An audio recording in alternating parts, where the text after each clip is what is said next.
পেঁয়াজ দিয়ে দেব, পেঁয়াজ কুচি।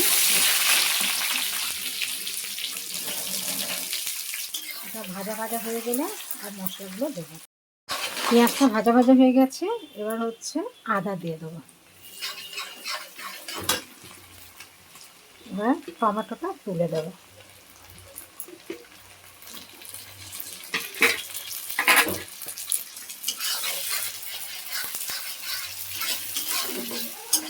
সামান্য নুন দেবো, টমেটোটা গলে যাবে।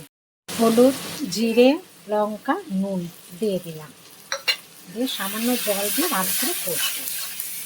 মশলা তেল ছেড়ে দিয়েছে, এবার আলু ভেজে রেখেছিলাম, আলুগুলো দিয়ে দিলাম আর মটরশুঁটিটাও দিয়ে দেবো। ভালো করে কষে তারপরে জল দেব। কষা হয়ে গেছে, এবার জল দিয়ে দিচ্ছে।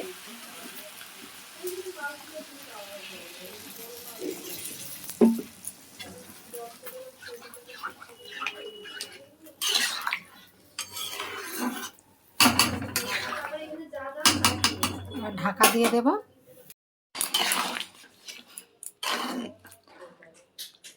আলু সিদ্ধ হয়ে গেছে, এবার পনিরগুলো দিয়ে দেব।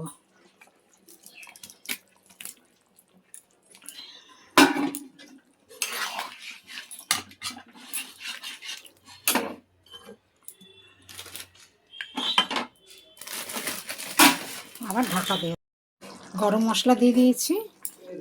আলু, পনির আর মটরশুঁটির তরকারি হয়ে গেছে। গ্যাসটা বন্ধ করে দিচ্ছি।